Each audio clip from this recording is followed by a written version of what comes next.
this is Ballet Universe with me, Elita Zafirova, and I have the pleasure to reshape your mind with the ballet experience of my guest, Anna Lejava, the one-of-a-kind professional dancer who combines her numerous artistic talents with the mastery of political science into a fusion of advocacy for human rights and art. She is a brilliant example of a multi-talented, multifaceted, multitasking ambassador of youth, a true role model to look up to on your way to reaching your full potential. Anna, my sister from another mister, as the old saying goes. Welcome to the platform of Ballet Universe. Thank you for willing to share your ballet experience with me and with all the listeners. I'm very, very happy to have you talk here with me on all the topics that we love to discuss when we have our chats every now and then. So I'm here for you to please open up fully and to feel comfortable with sharing all of your experience. And first of all, please tell all of us when, how, and where you started with your dance journey altogether. Hi, Alita, and hi, everyone who is going to listen to this. Thanks for listening, and I think it's a great platform, and we need more of these. And thank you for giving this to the dance world. There needs to be more platforms like this, talking about ballet experiences and our journeys. So I'm very happy to share all of mine. Yay! Thank you. So my name is Anna, as you guys know. I'm from Tbilisi, Georgia, and I started my dance journey here in Tbilisi, the capital of Georgia, the country, not the state, for those who will be in the United States. And I started as a Georgian national traditional dancer. I was 5. And slowly that journey led me to classical ballet. By the time I was 9, I moved to the classical ballet gymnasium/academy and continued with serious training in classical ballet. I would say that training style at the Tbilisi School Academy was Moscow style, Moscow school. And then when I moved to Washington, D.C. at the Kirov Academy of Ballet, that was a Vaganova style, so St. Petersburg style of training. So altogether, the Russian school put together in your body, in your young, vulnerable body. But this was a very big jump from Tbilisi to Washington, D.C. How did this thing happen? For such young dancer as you were, tell me, how did you make this huge change? Because it's it's huge distance, but it is also a very brave step to take. So in Georgia, as you know, there's only one ballet company, and I would say maybe lack of opportunities over here to explore when you're a classical ballerina. And since the beginning, I would say when I became really serious about ballet career, I thought that my parents and I and my teachers, everybody thought that it would probably make sense to continue my studies either in Moscow, either in St. Petersburg, or some European country. We never really thought about the United States because, as you know, United States is not necessarily famous with classical ballet training. But when I was 15, through one of the teachers, I found out that there was the school in Washington, D.C. called Kirov Academy of Ballet that had all the Russian teachers and Vaganova method, and that was led by Oleg Vinogradov, who everybody knows was a very famous ballet director, artistic director of Mariinsky, former director of Mariinsky. So I decided to send my application and videos to them as well. And really surprisingly to me, I got a positive kind of positive commentary from them and positive, you know, feedback. So they gave me a full scholarship. So when I was 14, I was turning 15. I decided to take it. It was definitely a difficult decision. First of all, I wasn't planning to go to United States. Second of all, um, I was too young. I was thinking maybe going abroad somewhere when I was 17 or 16. But I think that the opportunity presented itself that was so huge. I thought at the time that I could not let go. And I obviously made a personal decision that I wanted to do it. And then um, obviously I had my parents come on board with it. So they would let me fly away. So that's how it happened. Yeah, it's not easy to let your 14, almost 15 years young girl just so Yeah. far away, No, it's so definitely early not. in life. So they were also brave, and you were brave, and you took advantage of this opportunity. And this is how actually we met in Kirov. Yes. Um, Besides, I was when I arrived at the school, I was already 17, and you Okay. were already there. Yes, Um, I was already there yeah, and before. you are already experiencing the hard schedule there, the very serious vocational school with very very strict Russian training.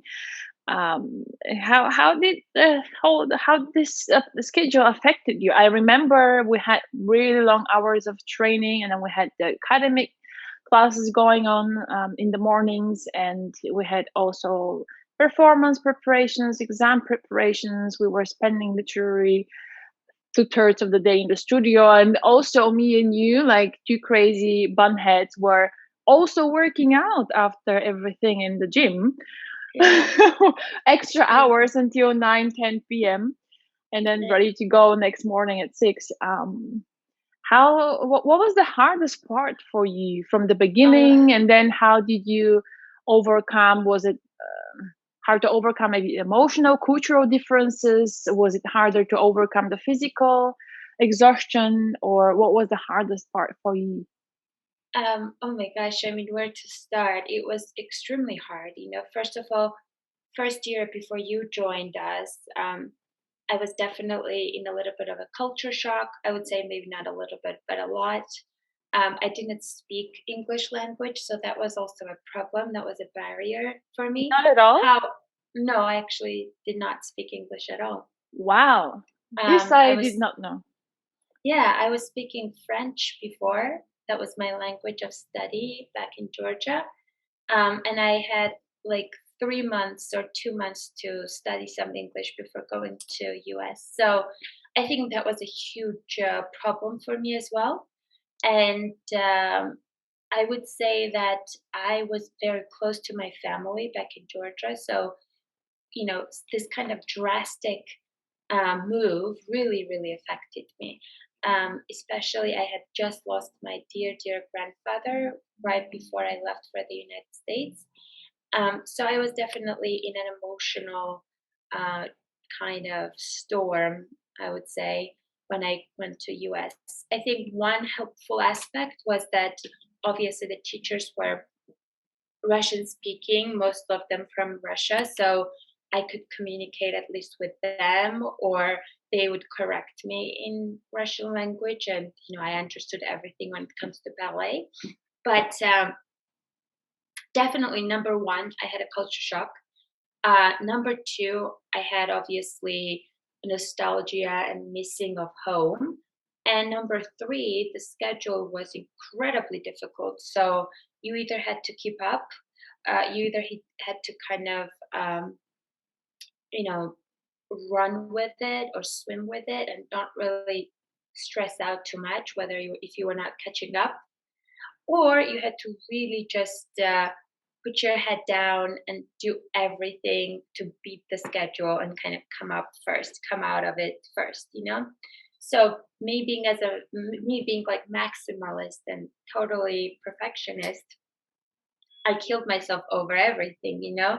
As you said, we exercised even after long hours of training. I also was really good at academics, so I would stay up late stretching and at the same time doing homework. I So remember this. I remember this so very well. it was quite difficult, but I would say that obviously it was learning experience in general and growing experience. Sometimes working hard is not enough. I think working smart is very important. And I wish if I were to go back and tell something to my young self, like when I was 15, 16, I would definitely say that, maybe like we need to work a little bit smarter and not this hard, because I feel like I was hoping that I truly believed in my ballet career that if I worked hard, I would achieve something. I didn't really know what that meant, like what I really wanted to achieve. I think as every ballerina, probably my goal was to get a good position at a top ballet company in the US or in Europe. Um, but that was kind of like a goal for me to have a stage to perform at and place to perform at, and be in a prestigious atmosphere. And I would say that that was kind of like a limiting dream itself, Um, when we started auditioning already the last year of academy, we would audition only for like the top ballet companies. Obviously, that was limiting for some dancers, especially when we graduated. There was a financial crisis, so there were like a lot of factors that went into finding the first job for my class because of simply the time we graduated. So I wish, for example, two things: that maybe I should have worked smarter than not that hard, and also maybe I should not have drawn such a rigid goals and definitions for what it means to make it in ballet, because it's extremely difficult world, and again, working really hard does not guarantee you anything. um, but I would say that the environment itself, the style and type of training, and in general way we believe that ballet should be or ballet is, really did not obviously help other points of views. It was obviously very strict and rigid and in a box. And obviously, like we know this, me and you, that there are negative and positives uh, to take from any experience and from this experience as well. But if I were to go back and say, oh, I would choose ballet again, and I would choose going to United States again because it opened up so many new opportunities for me, and I made so many amazing friends who became family in this process, including you. And also, it just took me at a totally different level of understanding who I am and what I want to be. Um, so it was definitely transformational, and I would not exchange that to anything. And going even farther back, I would not even regret and exchange the experience of just being a ballerina and a bunhead or working so hard, because it kind of gave me certain kind of understanding of what it takes to be really good at something, how much effort you need to put into it, and also gave me some certain kind of discipline. So yes, it was stressful. I would not say it was the smartest way of doing things. I would say that that was mentally straining, but just to be positive about it, I think that it also gave us lots of strength that then we carried with us throughout other experiences. So overall, I think that it was a right decision, and I would make it again. Sorry, I talked a lot about this No, topic. I just loved hearing what you finished up right now with, that you would prefer to go. No, because I know how hard it was. I have experienced it together with you, and knowing how hard it was, now hearing that you want to, or you would prefer to again do it the same way, I just want to come over and hug you. I'm giving you a virtual hug right now. This is only a brave heart can say this, knowing how hard it was. Because let's just go and clarify one thing. This was back in 2007, 8, 9, and so on. It was a time where there was no Google Dictionary, for example, and every single new word that you had to learn, you had to look it up in the dictionary. Yeah. But this, in my experience and what I have done back in the days, was late at night, after dinner, after workout, after dinner, after being in bed, I was going over and reading the books that we had to read. So I was going over the books. Back then, I never had the opportunity in my home country to read a book in English, a full book, and we had to finish books for minimum amount of time at school at Kirov. And I remember how many new words I had to just absorb, and sitting there with the book and with a little dictionary, searching for the words. It was just such a precious experience. Now, how many years later, now when you look at like the students in schools and having to manage with cultural shocks and cultural, the patient and language barriers, it's much easier. I must say it's much easier. This is a technology advantage, I must say, that was missing or lacking for us back then. I think that despite the fact that we're quite young, let's not portray that we are old ladies, but even for us, a lot has changed. I mean, a lot has changed in a decade and a little bit more. And, obviously a lot has changed since 2000s. And when I personally went to US, I think it was 2005 or 2006.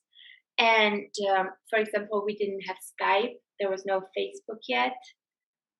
So I had to literally call a cell phone number if I wanted to talk to my parents, and pay for it. Lots of many dollars I spent that year on calls, international calls, and then also it must be said that that goes to say with just in general ballet career building as well. I mean, there's so many opportunities right now to search and reach out and contact different companies around the world if you want to audition for them. Back then, it was very simple kind of tool. Just take the Google, write down a company, get the email them for the audition, or email them your audition video. I still remember we had like the audition video CD DVD players. I mean, who does that now? Everybody just uploads them on YouTube and sends them the link. YouTube was also quite new, even though it was there.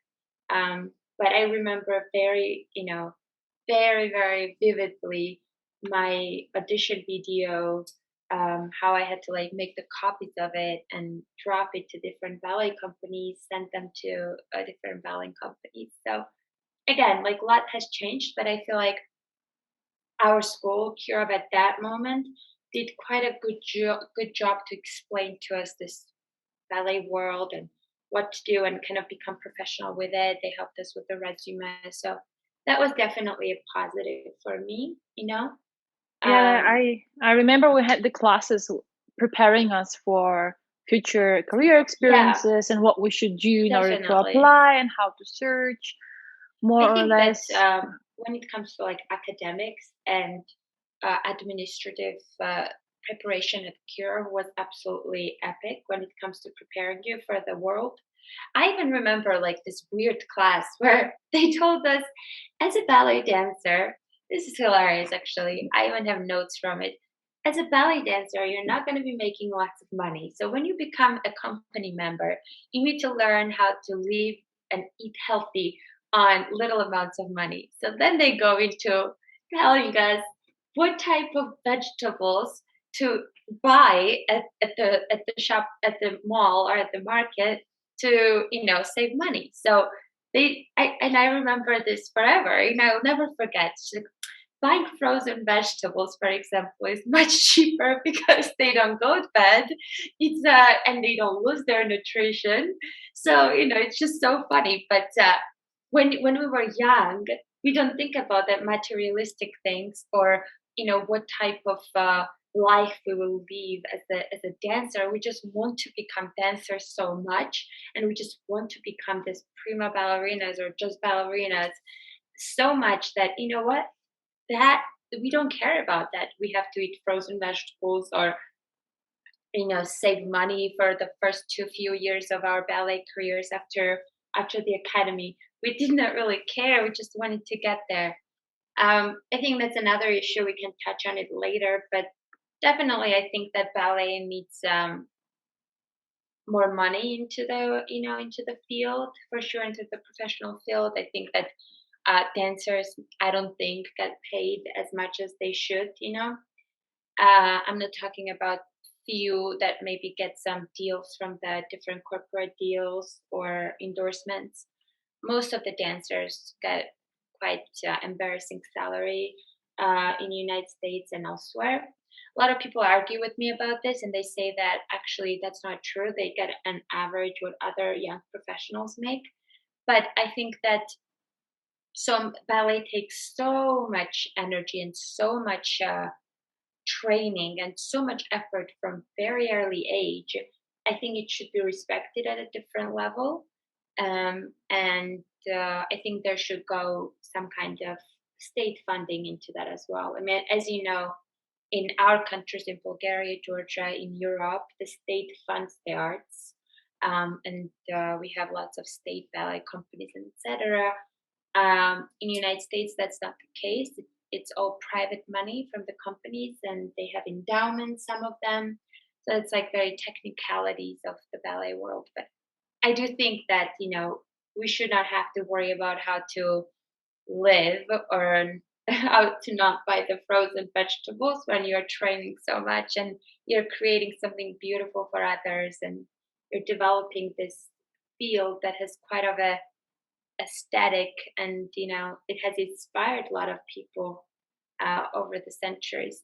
And that being said, I think ballet itself needs to be changed a lot, and needs to somehow understand the modernity, and change the training style as well, or not necessarily completely revolutionize, but I would say add on to the good practices and create better practices, so that it's more equitable, it's more inclusive of everyone, and not just skinny white, ballerinas. I think it needs to be more, definitely more understanding of different body types, and obviously different races. Um, and I think that the training itself needs to become more about mental empowerment and strength, rather than what it has been. That it's more of a, almost like a challenge. Like if you can if you can make it here, you can make it anywhere. Kind of like we don't need that. I think like we are too young to experience that type of mental pressures at that age, when your body's already getting so much pressure. So definitely more positive messages in ballet needs to go in. And I was I for must the past agree. Yeah. yeah, for the past 7 years I was also a teacher, and I choreographed some work, but mostly I taught lots of young students in New York. And I think that was always my main driving goal as a teacher, to bring in positivity, not necessarily to be loose with them, or not so strict. No, I was quite a strict teacher, but just to let them understand that there are greater things beyond the ballet classroom. That it should not define who you are. Way you do a fondue should not define rest of your day or rest of your life. I mean, you should just have some kind of perspective, and that's so important because I did not. When I go back and think about things that I was worried about and crying about, I mean, I didn't like, for example, my attitude line or how my feet was looking in the mirror, and I would cry about it or like worry about it or stay in the studio and work on it for like hours until I collapsed. I mean, that's kind of like it's good. Ballet requires this very much of a detailed work, but I think that as in everything, there needs to be some kind of golden balance found between this obsessive behavior that is very common in us in dancers and some kind of sanity and common sense. Like, if it takes you to lose your mind over becoming the best ballerina, I would say keep your mind. That will be useful in the future I because love what you're saying. Just all behind you. Sorry, go on.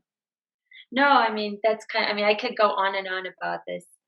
No, these But are very important points that you touch upon. It's really important to have more mental support yeah, in schools, yeah, and and that the actual training schedule is planned in advance in a different way so that it provides the dancers with awareness for their state of health, not only yeah, physical but also mental state of, okay, I need yeah, to realize I need a break from myself, from my perfectionism, and I need yeah, to enjoy life as well and not just be concentrated on my goal of getting into a company and that this is what my life is and there is nothing else existing.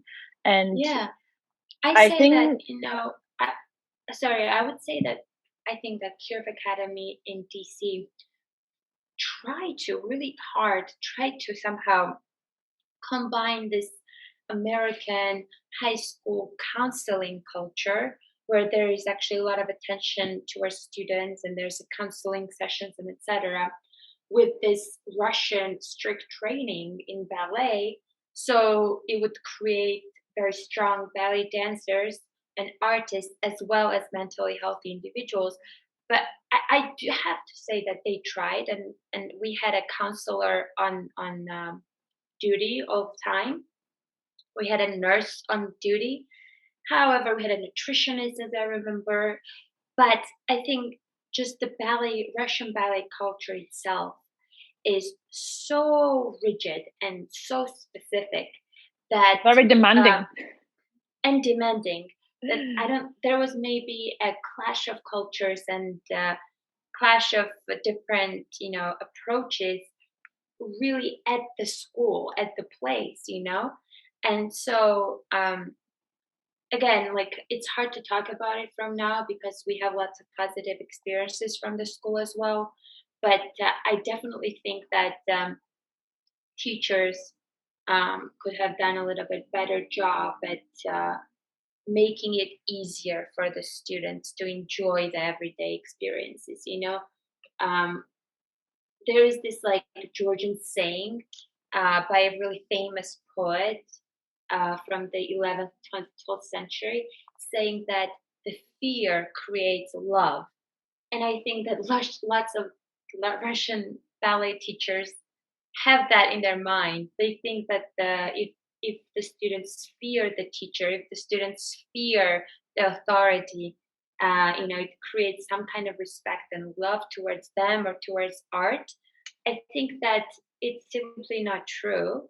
I think that there is simply other ways of achieving respect or love of your students, and I think that if you create artificial situation and environment where young students are fearful of you, it I don't think it ends well for anyone at all. Like I really don't think so. I think that maybe we're just different generation and we'll look at it in a modern way. But in my experience, I think unless I'm blind and not perceptive, my students respected me for this past 7 years without fearing me. We had like a genuine conversations, and I think that they could talk to me very freely outside of the classroom, outside of dance studio.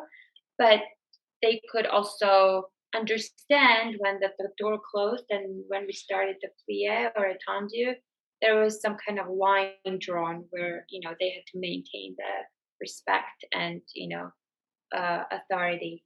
Yeah, this is So, very important to have this open communication and relationship between the teachers and the students. And this is one of the topics that I touch upon in my ebook on motivation in the dance studio, yeah, where, you know, psychology science says so much about different methods of teaching.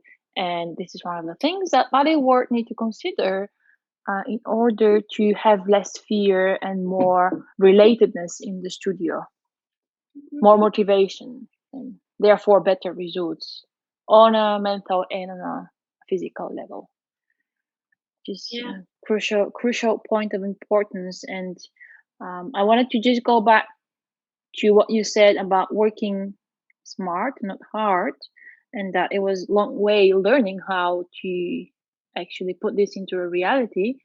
Um, would you like to give advice to the young generation of dancers um, from your own experience on yeah. how they should avoid work hard and to apply more of work smart approaches? I think number one,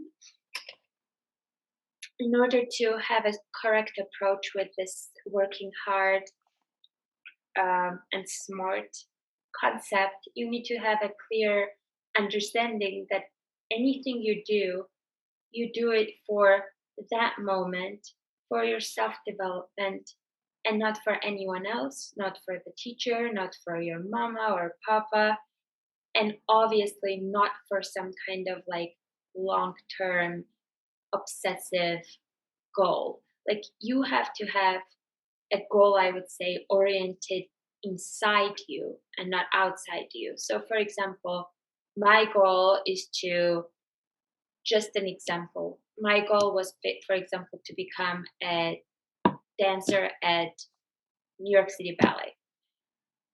Just the example. And then there's a goal that I want to become a dancer worthy of dancing at New York City Ballet. I think that's two very different things. And if you were to focus on the second one, I think that you achieve what you desire much better, with less stress, with less obsessiveness, and more focusing on yourself and on your abilities, not outside world. Does that make sense? Absolutely. It all leads to be more aware and more Yes, perceptive about to be aware what of should be your done when. Yeah. chances of failure as well. I would say that probably like that after graduating of academy, despite how hard I have worked, I didn't get a position at the company I wanted for many different and reasons that had nothing to do with my um, ability to dance or with my that or just simply with auditioning skills. It was lots of factors going in. Just the year was such and etc. And that was quite traumatic for me because still subconsciously I went back and I said, "Oh, maybe I didn't work hard enough." And that is absolutely nonsense because I could not have simply worked harder than I did. So I think that being open to different outcomes and being very concentrated on a self growth and self development and becoming the artist that you want to be, not necessarily achieving this one specific goal of dancing this role or getting into this company or making your teacher happy. I think that's really important, but also understanding your limits, your body limits, understanding that you cannot simply, when you sit and try to do a pirouette, you cannot simply make the pirouettes better by keep doing it over and over for 3 hours. Thank The you for fact that you saying that. Thank you the for fact saying that that. and then there's like, especially in America, I would say in smaller studios, not necessarily at Kirov, where you have a professional teachers and etc. But in smaller cities, in the smaller studios, there is that kind of ideology and attitudes, because I have taught at some of those, that if you just stand there and keep doing it and keep doing it, one day you will do it, you know? Well, it's not like it's a baby who is trying to walk. It's really not. It's an adult person learning how to drive, for example, and that requires its own technique. You don't just sit at the car and say, you know what, I'm going to keep doing this and crash the car as many times as possible, and then eventually I will learn how to drive. I mean, it's irresponsible. It's not like that. It's not what happens in ballet. Ballet has very strict mechanics. I'm not saying that not anyone can do it. Anyone can do it, but you have to learn it correctly. And therefore, when you're learning it, you need to know how to approach each movement, whether it's a jump, whether it's a pirouette. So if something is not working, doing it 200 times is not going to change that. You need to probably ask your friend or a teacher, or maybe research. Maybe you're positioning your body in the wrong way. Maybe your shape during the pirouette is not a right way. Maybe you are not leaving your head, or there's so many details, right? So Yes, when I they when I'm are. working, yeah, and also working hard. I am also meaning the workouts that I used to do. That was ridiculous.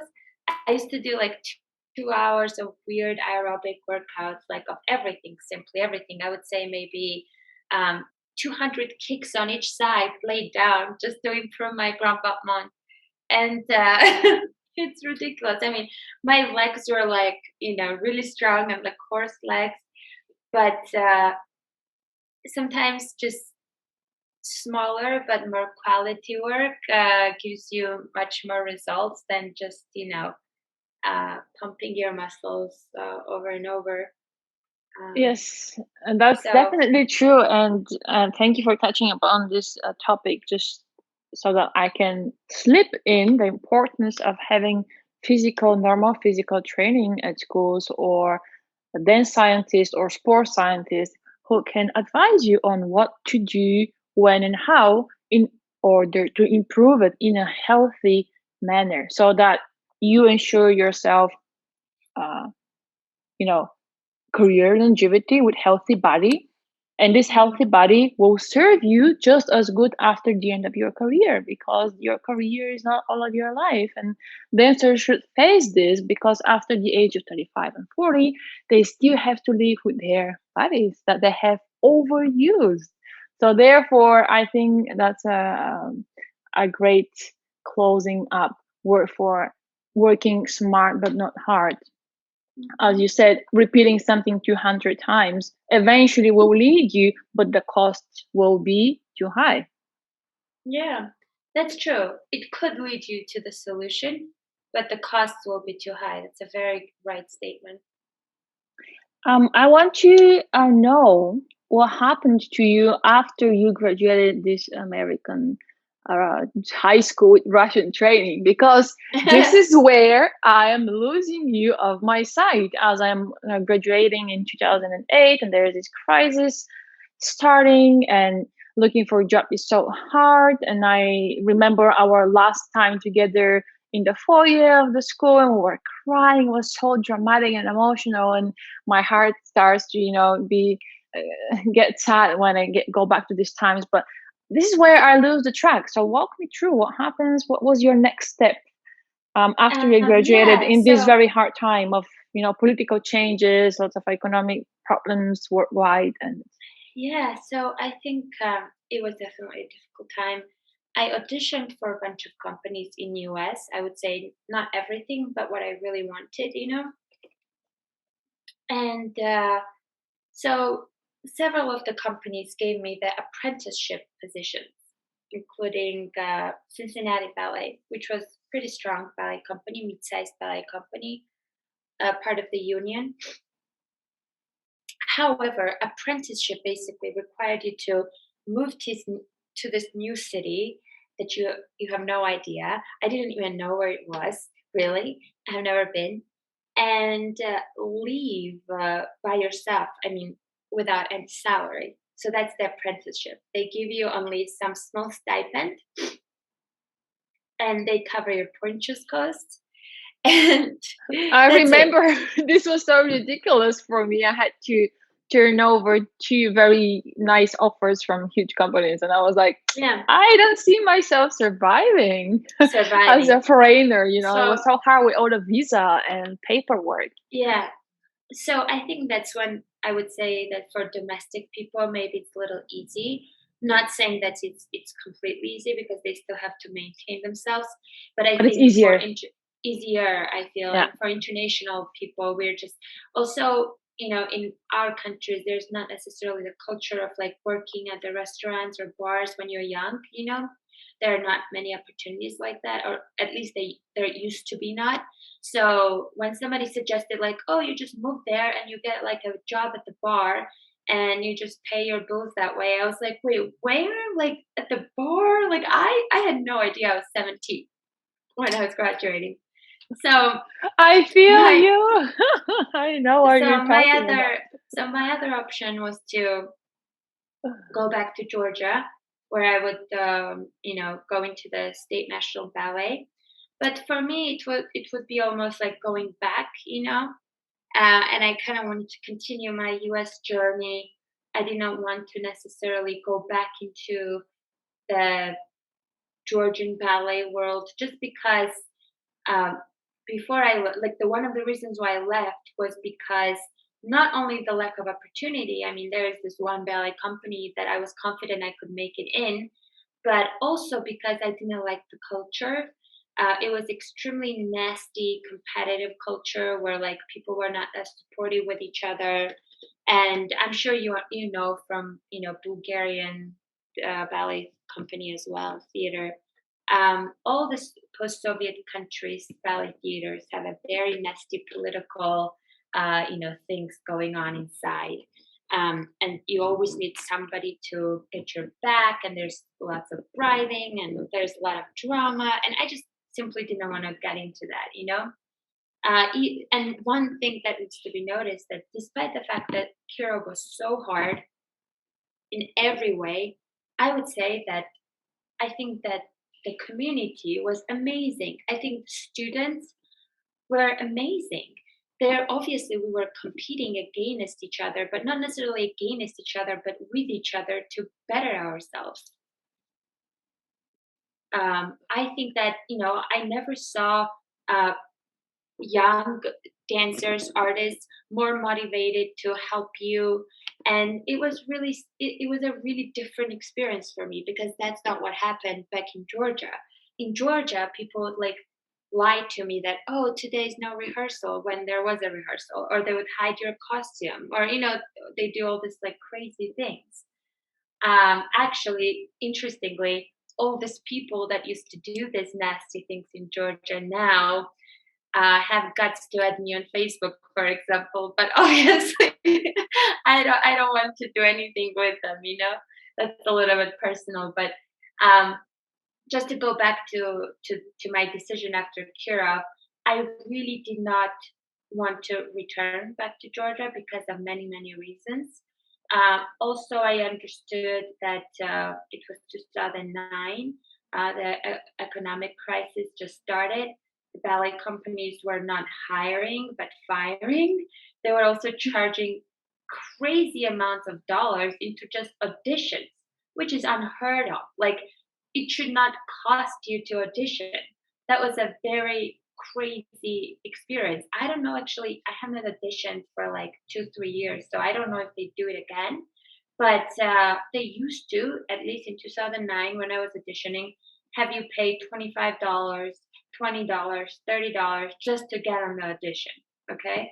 And that is just crazy to me I for also professionally was trained I dancers. also wasn't used to that, and I thought, wait, do I get the 25 euros or do I have to pay the 25 euros? I was like, paying this fee for taking part in the audition doesn't make sense. But anyway, they have their own understanding of Yeah, I this mean whole it's a structure. yeah, it's also money making. machine, right? They audition so many people, but they may take only few.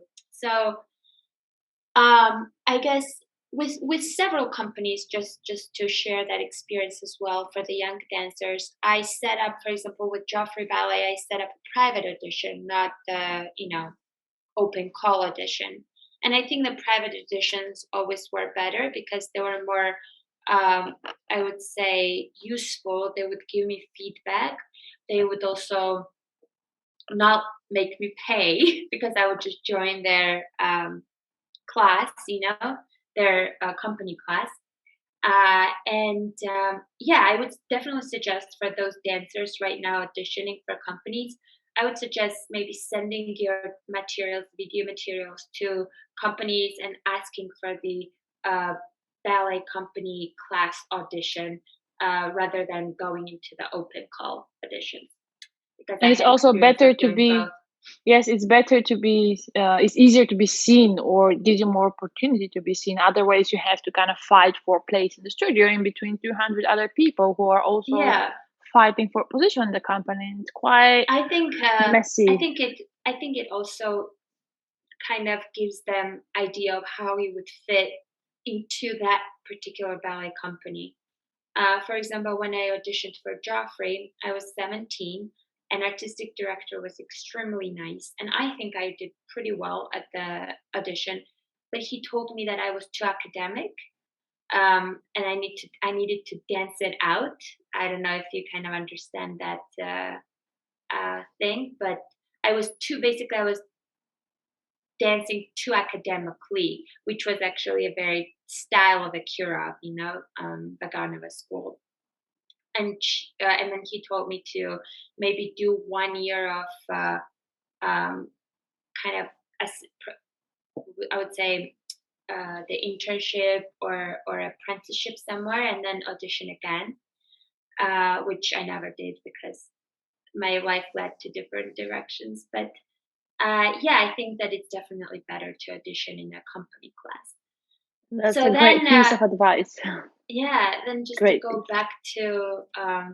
just to go back to my journey, I ended up getting a position with Atlantic City Ballet. It's a ballet company in New Jersey, and they were paying and also providing housing.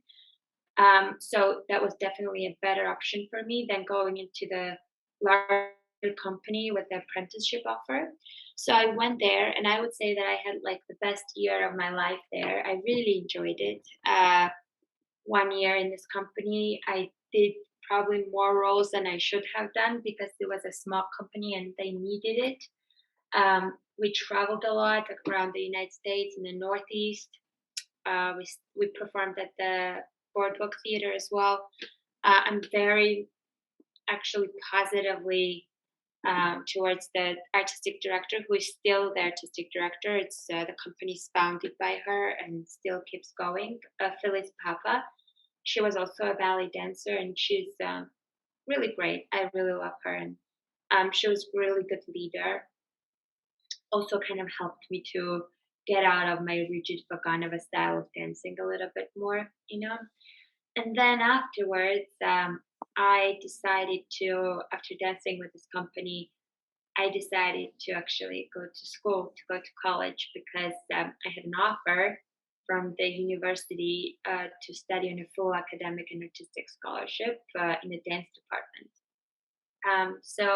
It was definitely like a really hard choice for me, but I made the decision because um, I thought that for my future it would be good, and also I was really interested. I always was always good at academics. I really wanted to have a profession beyond ballet, but not but something that I could connect with ballet eventually or with the dance world. So, I mean, there's just so much to go into, but basically, after dancing for Atlantic City Ballet, I moved to Alabama, to Birmingham, and went to the university while dancing at the dance department, and also going to Alabama Ballet for classes and, kind of having like apprenticeship type of position. I remember the time when I was applying for studies for universities, because a parallel to applying to companies, I was sending my applications to so many different programs with scholarship, without scholarship, and this was one of the options I had. It was a debate Yeah. inside myself. I was having internally, should I not, and then I turned out to have another offer from a Canadian company, but unfortunately, due to the crisis at that time, things completely shifted direction. But it's interesting how we almost were going to be at the same place again. Yeah. Yeah.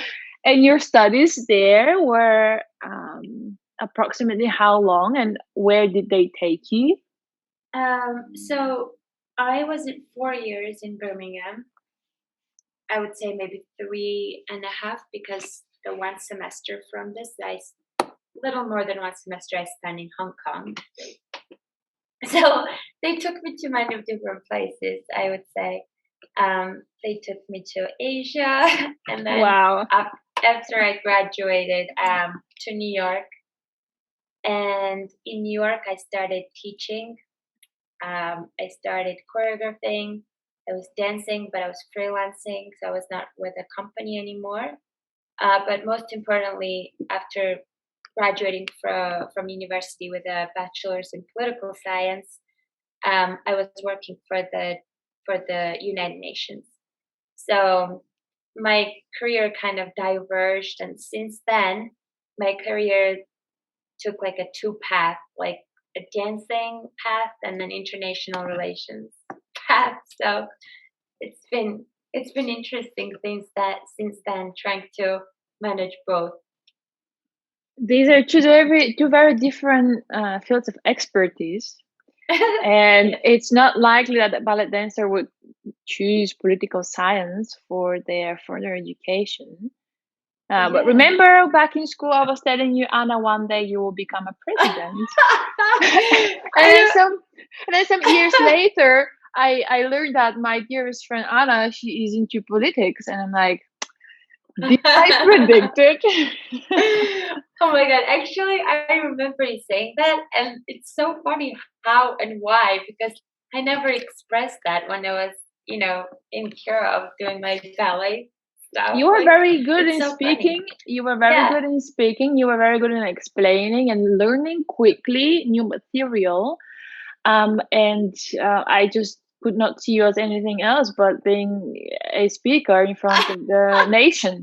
So a president who takes Oh, decisions that's and so funny. communicates them very well. Yeah, because this was your character. You were very present, and you were very aware of everything you were saying, and you were just so smart for your age. So actually, for Oh my me god. personally, it's not a surprise that you chose political science. It's not an easy field to go into, and it requires lots of structural thinking, lots of Yeah. clarity in the thoughts. And I believe this journey, where you combine dance and political science and getting into the United Nations, has some pretty great outcomes. So tell me more about the United Nations. A ballet dancer, elite ballet dancer in United Nations. Tell me about this. Oh my god, that's it again, there's just so much to talk about, but just to kind of sum up with everything and explain to our listeners kind of, what I did with ballet and political science, how I managed number first of all, it's been really hard. So it's not been easy. Like I did not just in a day become a international relations expert out of being a ballerina. It's been extremely difficult. I interned first at the UN after graduating. I also interned at other human rights organization in New York. I volunteered a lot. I was interning for different companies while in college, while at the same time teaching ballet and dancing for the Alabama Youth Ballet Company while in college.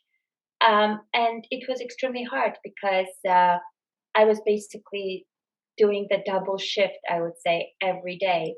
So I would definitely not suggest anyone doing this, any normal human being, because I definitely sacrificed a lot of my health. For example, in college, because of my crazy schedule, I would not sleep for like more than 2 hours.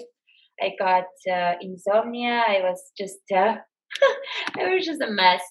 And it was almost like a um, marathon, just the continuous marathon, which like I didn't know when it would end. But then, slowly you grow up, you kind of put pieces together, connect the dots, and you chart your own way in life. Um, oh my God, I'm becoming too philosophical, but I feel like there is two ways to live your life. One, to choose a plan and go with that plan, and this plan is usually someone else's. So someone else created it. So for example, I don't know, like my favorite ballerina was Juliana Lopatkina. So I thought that if I worked as hard as she did, and if I did everything that she did, okay, I would achieve whatever she did. So that's like a one way of living your life, choosing a very strict, straight path in life, whether it's being a ballerina and doing that very focused way and just strictly that, whether it's been being a lawyer, you go to law school and you graduate from the law school and get a job at the law firm, and that's it. And then you rise up the ranks and rise up, or when you're a financier and rise up through the ranks in financial institution, bank or whatsoever. Or and and again, I'm not saying that that's a bad way to do life or go on with life. But then there's also another way where you slowly, basically, imagine walking on the road where there are a lot of different trees and a lot of different plants, and you basically taste all kinds of plants and all kinds of trees and grab the pieces of fruit and grab the pieces of plant and chart and slowly build your own path that is obviously inspired by all these things that happen to you on your way, but definitely doesn't have a clear destination. So I would say that after my political science journey in bachelor's degree in university, my life definitely turned into that. It became from like a straight kind of like a ladder type of a thing where I know that I have to climb this step and this step and this step to get where I want to go. It became this weird journey inside the jungle where I just chart my own territory and I have no idea where I will end up being or like where it's gonna end up. But everything that I do is inspired by my past, informed informed by present, and informed also by understanding of who I want to be in the future. And I think that's very important in going back to my um, advice about knowing who you want to be, not necessarily like exactly where you want to be.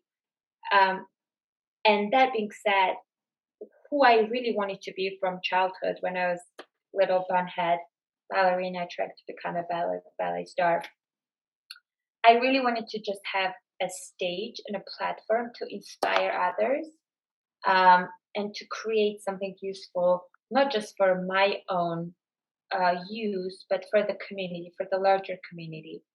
And that was a dance for me. I loved giving that kind of pleasure to the audiences, or having them think about greater things than whatever material problems they had at that moment. So for me, going into ballet, the motivation to become a ballerina was always that, to serve others. Even though I love dancing very much, I cannot live without dance. That's not enough for you to become a ballerina, because you can dance yourself. You don't need a stage to dance. You can go into your room and dance as much as you want if you just simply love dancing.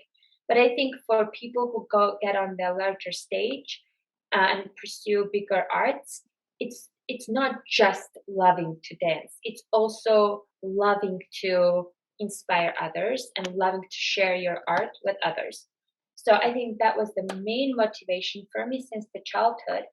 And then I realized that not only with dance, but also I could use some other skills, especially the political science skills, understanding of the human behavior or behavior of the political actors or the nation states to contribute towards peace or community building and conflict resolution in my region, but also abroad. So I got somehow like interested into that, but I have to say that it was out of nowhere. I think it was definitely related and inspired by my ballet experience and my initial mission in life. So so kind of not to talk too much about this, but what I try to do is that I try to combine my knowledge of stage and ballet training with my analytical skills, newly gained analytical skills, and still do the same. Still do the community building, peacemaking, and etc. So that's kind of like what led me into my path, and I did that at the UN, and then I became a young ambassador for my country to the United States. So my goal was basically to build the relationship between two countries using arts and culture, specifically the dance arts. And it was just an absolutely fascinating experience, and I had such an honor being part of everything we did.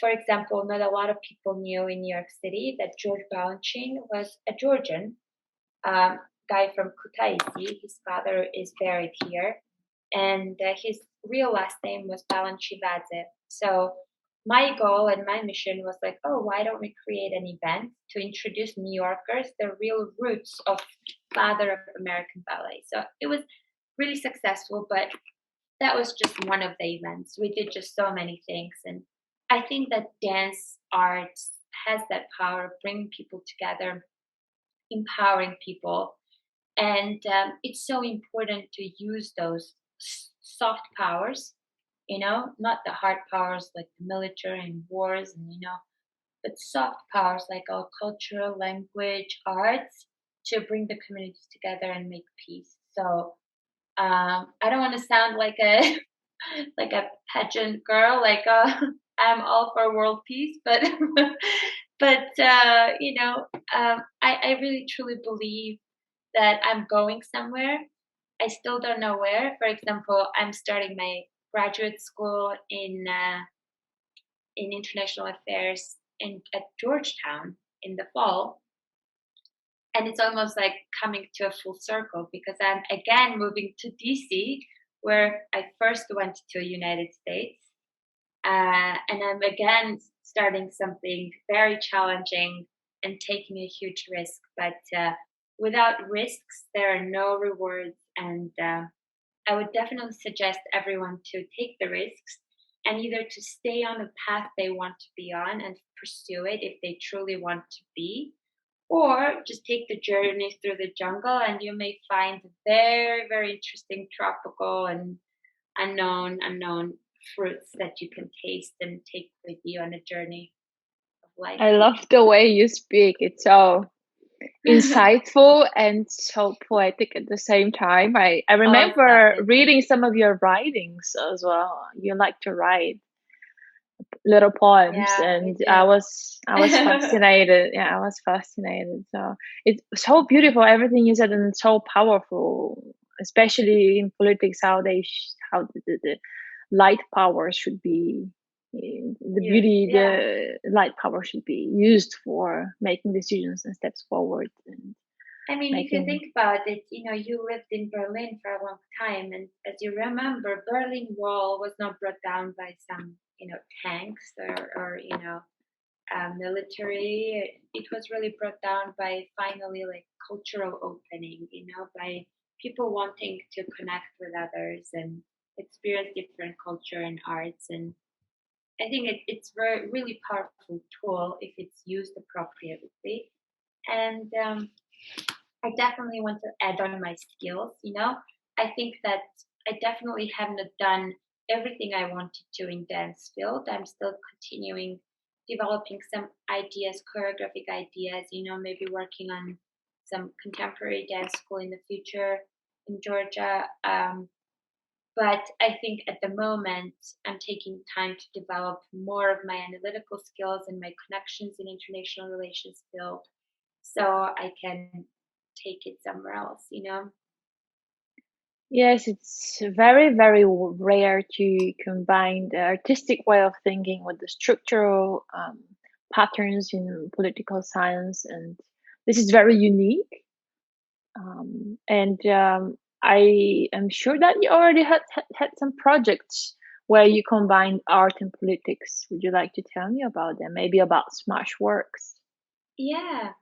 So um, I'm part of this company called Smashworks Dance. They're based out of New York City. It's founded by the artistic director Ashley McQueen, and I joined the team in 2018 and founded the advocacy part of the company.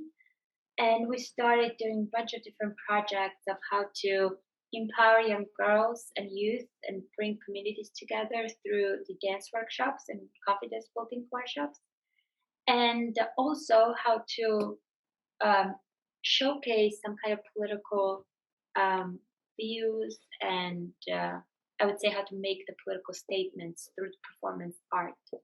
So it's been definitely a journey. I would say that whoever's interested, you guys should check out Smashworks Dance. The team, the artistic director is extremely talented, and I think that I really got lucky to have been kind of part of everything we did together. And I'm still lucky. I'm still on the board, development board. So I'm lucky to see where it takes them, this journey. But I would say that art in general, especially in New York and the United States, has become more and more political and more used for activism. And I think it's a really good thing because art has so much power and strength, and when it's used purposefully it can really really move the mountains. So I think that's what we tried to do with Smashworks. We partnered with the Girl Scouts of New York, Greater New York, to do some dance workshops.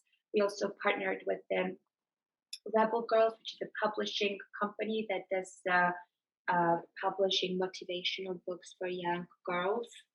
um, and we have also partnered with the coalition in New York City, helping refugees with their issues and etc. So we are involved in local politics as well as some international themes very much. Smashworks Dance just participated in the London Climate Festival, film dance festival, where they promoted the sustainable development and rose awareness on climate change through different dance pieces. It was very empowering. Actually, right now, the short dance film called Drenched, which is about this female experience in the modern political world, um, is online. So if you guys want to check it out, you can also go on Smashworks Dance. Um, Tickets are less than $20, I think. So yeah, I mean, we're doing a lot of incredible projects. I had actually just a great honor joining another collective in Georgia called Kirke. It's a contemporary choreography and dance platform, and basically they're bringing totally new type of um, dance activism um, and philosophy in the country. Also very related to community outreach and social justice. So I'm excited to see where all these projects take me. Yeah. Very unique work, I must say. And it's also very innovative. And I'm all about innovation. I'm very excited where this takes you to, because I know that you really love choreographing Yeah. and you have some pretty amazing works that I've seen. Um, Unfortunately, not live. I've seen only videos. Do you plan to continue choreographing? Yeah, I think it's Um, definitely a process. I would say that everybody can call themselves a choreographer or a poet but at this stage in life, I would say I choreograph and I write. I think that eventually somebody has to say whether I'm that or not, but I definitely enjoy the process, the creative process. That's why I love writing poetry because it's just a way of expressing myself, and choreography at the same way. I love expressing myself in my own language. I think that, once I left the classical ballet field and then moved to the contemporary dance field, even in we didn't really touch base my contemporary dance career, but even in the contemporary dance career, you usually dance other people's works. And while it's definitely good to speak other people's languages and express yourself through them, I always have preferred to speak through my own. And so it's I'm right now in the process of creating my choreographic language. So I'm just really excited where it leads me. Obviously, I have lots of influence from classical ballet. I cannot ever get rid of that. But I think that I have tried to open up that classical ballet box, I would say, unleash the hidden dragon, I would say, and seek more freedom in dance. Because I think that freedom is something that every classical ballerina missed in childhood and in youth. So yeah, I'm still in the process of finding my own language. I have some works that things that I'm working on. For example, right now I'm researching Georgian traditional dance and rituals, and seeing how that can inform my contemporary dance choreography. I think that will be really fascinating and interesting because we have a really rich culture when it comes to folklore and folk arts. So yeah, I'm doing all this research and kind of searching for my own language, whether it is in writing or whether it is with choreography. I think that it's very similar, both writing and choreography or composing. Unfortunately, I don't have talent to compose music, but my sister is helping me in that field. You're a professional pianist at home. Yes, A professional yeah. musician. So we are a good Definitely, team. yeah, definitely you have the chance to have the music composed to your choreographies later on when you develop language that you want to present out to the world, and maybe give a workshop for us Yeah, one day soon on I would love to. how you develop your choreographies and where you get your inspiration from, and how you dive into the different modalities of movements, and where you how you transform these in some kind of message, Yeah, emotional or political, or any kind of yeah. cultural. It must be political. It I think must that be. I can't avoid it. Anything I do is always very political. My first choreography that I presented at the Young Choreographers Festival in New York City, organized by Jennifer Muller's company.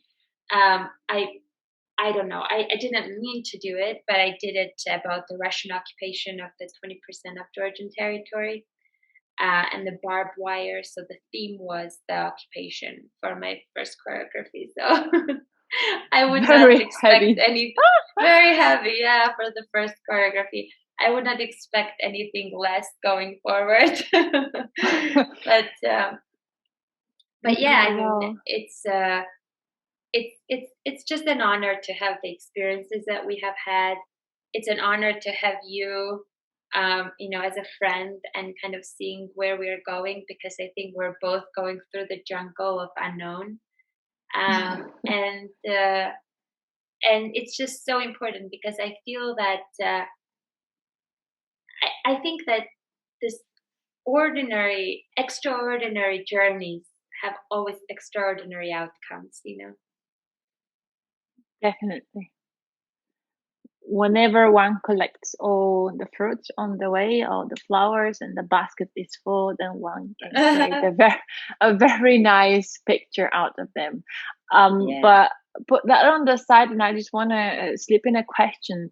Um, you are such unique, diverse, colorful individual with so many activities and so many ideas and so many talents, obviously. How do you find time to recharge yourself? Do you have any routines? Do you have any techniques to relax and to clarify your mind and your ideas? Or do you, because you combine so many different things together, do you find rest from one thing while creating another? Yeah, I think that I try not to take the rest from, one thing when I create another, because then I become really almost scared of like losing that thing. So I maintain almost this weird multitasking constantly. But on a smaller scale, I would say that I do have a very rigid way of planning the tasks and focusing on one task at a time. And I think because of this so many things going on, it's really important to have a routine. So I always keep some kind of routine, and I always keep a planner where I have like millions of notes and things I need to do and organize my mind. I'm a little bit OCD when it comes to organizing, so I journal every day. Every day, I don't go to sleep without journaling. So I feel like if I don't do that, then my mind is too messed up and there's just too many pockets in my brain and I can't organize and it becomes like a chaos. So I need to do that constantly. But then sometimes I do have this few days, like 2 or 3 days, where I just totally shut off my phone or leave my planner away and just kind of getaway. I have done that recently at my country house in Georgia, where my grandma lives, and it was just beautiful experience. And I do get recharged from it. But I would have to say that despite how busy I am and things I do, I still struggle with mental health, like everyone, I think. And that's just totally honest thing to say. I and I'm not shy to reach out and ask for help when I need it. Um, Especially when we had so much stress and trauma as a children, and we went through so many things. It's inevitable to have some kind of mental issues. Everybody experiences it, so nothing is wrong with it. I think you just manage it, and you keep a perspective and positivity, and you just simply don't let yourself dive deep into the darkness of whatever it is that bothers you or whatever it is that wants to you know take you in and have you dig in. I also have to say that sometimes the mental state is also a choice. Sometimes, obviously, it is not. It can have chemical different, like a actual physically, you could be so depressed or sick, like nothing can help you. But I think in the mild situations, I would say that I personally feel that I have this weird choice to make to dive into that melancholia and sadness or weird mental state, or just say like, okay, pick yourself up right now and keep doing what you're doing and keep going. And I sometimes do that. I sometimes just keep myself up and keep going.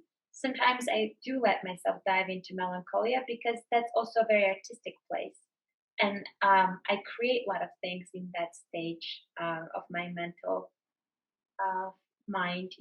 I don't know, it's confusing, but I I guess what I want to say is that mental health is like an ocean. It's never steady. It's never just like a one small, like one type of condition. It's always wavy. It has different storms. It has different depths, and therefore, I think that you have to be a very flexible person, literally and metaphorically, to manage your mental health during these different tides in different ways.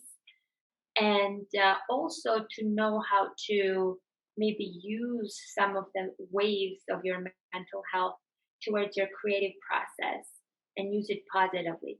So yeah, sometimes when I do dive down into that depth of the ocean and into that melancholy, I I actually try to create. So I write and I choreograph, and I see that I'm much better when I'm at that stage, when I'm just very like on top of the waves, on with my boat, or riding it with my ship. So again, um, we need to be really flexible with that and know when to do what. And it's really a hard thing to manage, but with practice, you master it. And if you definitely need the help, you should definitely seek it. Guidance. Guidance, yeah. Guidance. I just want to say for third time today, I love the way you speak and the way you express yourself and the language you use, and it's so clear and so understandable and just makes sense. And suddenly I feel so calm, and I'm seeing myself in my creative process whenever I Through have the hard waves. time. Yeah, through the waves. Are you are you are Absolutely. you are you in depth right now, or are you on the ship? Because if you're on a ship, take me with you, please. Let's travel away. Oh, Yeah. I'm so excited to see your future endeavors. Everything sounds so beautiful and so rich of experience, and I'm sure there are great new projects coming your way and coming out of your endless imagination. Um, what Thank would you you. like to, because you gave so many great pieces of advice to the next generation or the young generation of dancers, what is the one last piece of advice that you shortly want to put together for them as Oh my God. Okay. wrapping up All of right. something that you want to Final, give out of final, yourself, like yeah, final world. I think the final world, and maybe you won't like this, but I just want everyone to not take themselves so seriously and just let go. I think that's the hardest part, not to take things too seriously, because at the end, it really freaking doesn't matter. One fondue, one ballet class, one ballet career does not matter. I think it's more important to have a beautiful journey of life and stay true to yourself wherever that leads you. And I think my advice would be to, whatever you do, try to not take yourself too seriously, because you can have rich experiences, you can be incredibly smart, you can be extremely serious professional without taking yourself too seriously. I think that self lightness of being, you know, just elevates your spirit and just helps you through lots of waves in life. So yeah, that's my that's last beautiful. advice. That's beautiful. And what is your one thing that you want to bring to the dance world where Ooh, you combine all of your skills in political yeah, science and I think dance I and have like, choreography? I feel like I have a two levels of, like, for the Georgian ballet world, in a dance world in Georgia. I want to bring more openness and creative process and contemporary dance, because we don't have that, and that's very like specific project for me. But for generally, like broad, like a internationally, I want to make dance a direct tool for advocating for certain issues, and empower dancers to use their art, like choreography, or whether it be a choreography or just simply improvisational work, to really address some important issues around the globe: social justice, human rights, or international peacemaking, um, and to use the dance as like a tool of bringing communities together. That's kind of what I want to bring It's a in. huge mission, Yeah, but very meaningful. But very meaningful for both humanity and for art itself, as art for itself, for its art for art. Because art exists because of art, but also because of bringing all of these beautiful things to the rest of the yeah. world. And I And think that I think just quickly to add, like not to be too unrealistic and idealistic with my dreams. I think that if I can at least inspire one person or bring like two families together with dance or raise awareness of one issue with dance, I think that goal is achieved. So I don't think of the quantity or spread of this mission. I just think of the start because with the start starts everything, you know? It The has first to have step. beginning. Yeah. And would you like to share for our audience where they could find you, to reach out to you for counseling, Yeah. for advice, for any kind of training in classical, modern, or in Um, choreography styles, or any kind of yeah. career development? Because you, as an advocate for human rights and for arts, you Yeah. have a broad look, and also based on your experience, you have very, very valuable information for the young dancers, I must say, and also pieces of advice that will be absolutely helpful and bring them, a step forward. So please, where can they find you? You can find me on my Instagram. I'm at Anna Lejava Dance. And I'll try to add you guys all. Okay, so everyone, Anna Lejava Dance on Instagram. Go ahead and reach out this genius girl who is combining all of her human potential into one, spreading her mind in so many different directions of mastery, from political science to arts, and combining them into one fusion of beautiful outcomes. Go get her advice for anything in your career and how you can pursue it in any possible human way that is humanly possible, not impossible, not insane, Stop. because she has gone through the insanity Making it flash. of the dance world. Yes, absolutely. And it was my greatest pleasure to have you here on the platform Thank you of so much. Ballet Universe. Thank you for your time, for all of your advices, for all of your beautiful words. There is so much wisdom in this conversation, and there are great pieces of information for the future generation. I think it's very, very informative, very helpful, and bringing forward. And I greatly appreciate it. Thank you for sharing everything. Thank you, Lisa, so much. I think I tried to be as positive as possible because it's important to focus on positivity and not like the negativity, of our experiences. And I think we both are. I'm so proud of you, how you have handled everything and how you have come out of it stronger and inspired and empowered. So thank you so much for being who you are and being there for me and for others. And all the luck to the podcast. And I hope that you'll have many more beautiful, interesting guests. Thank you. It was my greatest pleasure. Thank you, Anna. Bye bye.